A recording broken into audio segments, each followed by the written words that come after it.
बहुत समय पहले की बात है। काशीपुर नाम के गांव में हरिदास नाम का एक व्यक्ति रहा करता था। हरिदास दान पुण्य करने में बहुत विश्वास रखता था। इस कारण गांव का हर व्यक्ति हरिदास का बस तारीफ करता था। हरिदास के पास भले ही अपने खाने को कुछ ना हो, लेकिन वह दूसरों की मदद करने में कभी पीछे नहीं हटता। एक रोज सुबह सुबह हरिदास खाना बनाकर जैसे ही खाने बैठा, उसके दरवाजे पर एक बूढ़े बाबा का आगमन होता है।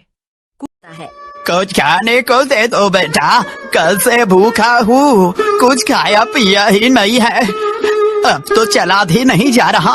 अरे काका अंदर आइए, आप मेरे साथ बैठ के खाना खा लीजिए। अरे इतने खाने से मेरा पेट नहीं भरने वाला। कोई बात नहीं, मैं आगे मांग कर खा लूंगा। तुम खाना खाने बैठे हो तो खा लो। अच्छा काका, ये सारा खाना आप ही खा लीजिए, मैं भूखा रह लूंगा क्योंकि रात में मैंने खाना खाया था।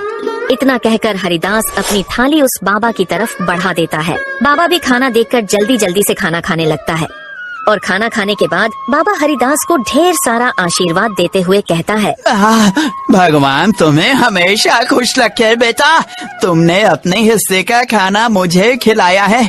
आजकल ऐसे दानवीर लोग मिलते ही कहाँ हैं।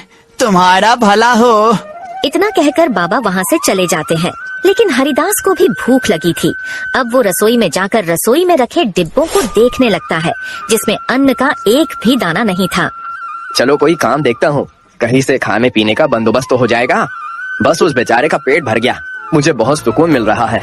अब हरिदास यह सोचकर घर से निकलता है, तभी उसे देखकर गांव का रामलाल अपनी पत्नी से कहता है, अरे कब से यह अनाज की बोरियां मैं अकेले ही उठा रहा हूँ। अभी हरिदास को बुलाता हूँ, तुम देखना वह कैसे मेरी मदद करेगा। उसे तो वैसे भी लोगों की मदद करने का भूत सवार है। खुद भले ही जेब में फूटी कौड़ी ना हो, लेकिन बड़ा दानवीर बनता फिरता है यह भी। अब रामलाल हरिदास को आवाज लगाकर बुलाता है, अरे क्या हाल चाल है रामलाल भाई, सब ठीक तो है ना?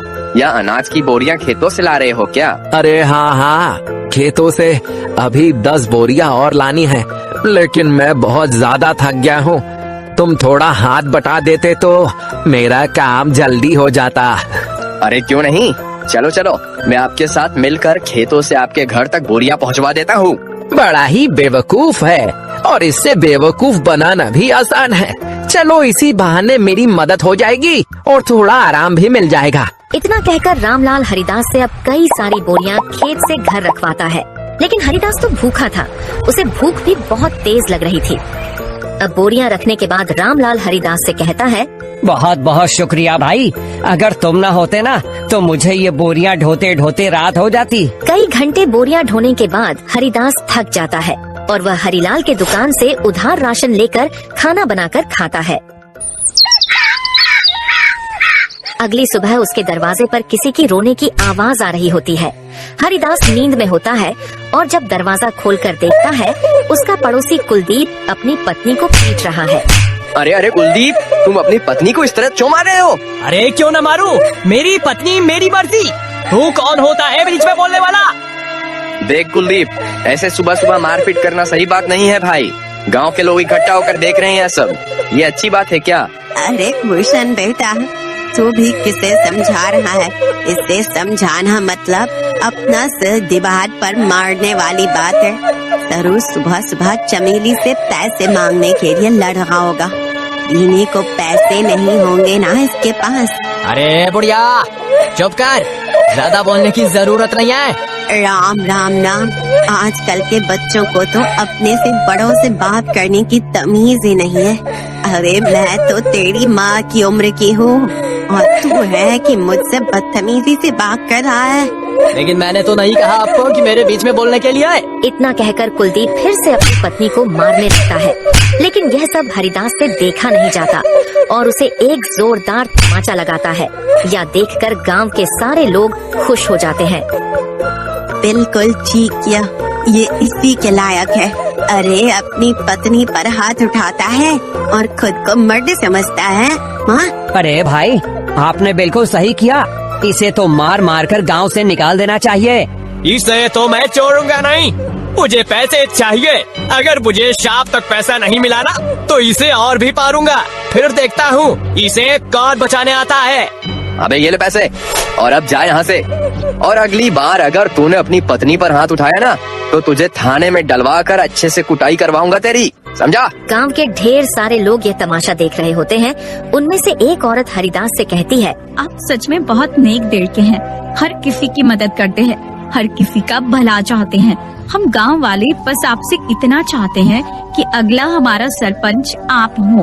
अरे क्या बात कही है तूने, यह बात तो काफी समय से मैं दिल पे दबाए बैठी थी। अरे हाँ हाँ बिल्कुल हरिदास भाई, गांव का सरपंच बनिए तो गांव में विकास होगा, तरक्की होगी। उस लल्लन सिंह के पास तो गांव के लोग जाने से भी डरते हैं, और रही उसे कुछ बताने की बात तो कोई भी उसके सामने मुंह नहीं खोल पाता। हरिदास हर किसी की हर तरह से मदद करता था, जिस वजह से गांव के लोग हरिदास को अपना अगला सरपंच बनाने का फैसला करते हैं। अब ये बात गांव के सरपंच ललन सिंह तक पहुंचती है।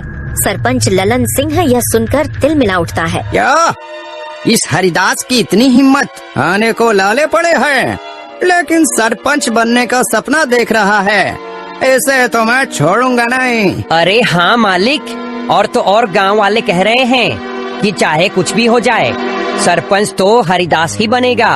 अब आपको ही कुछ करना होगा, वरना हरिदास आपकी गद्दी लेकर ही मानेगा। सरपंच लल्लन सिंह अब सोच में पड़ जाता है कि वह ऐसा क्या करे जिससे उसके रास्ते का कांटा हरिदास हमेशा हमेशा के लिए गांव से चला जाए। अगले चुनाव में गांव के लोग हरिदास को गांव का सरपंच बना देते हैं। अब ऐसे ही कई दिन बीत जाते हैं और जब राशन देने की बारी आती है तो सरपंच बड़े ही चालाकी के साथ राशन में मिलावट करवा देता है, जो हरिदास को बिल्कुल भी पता नहीं चलता।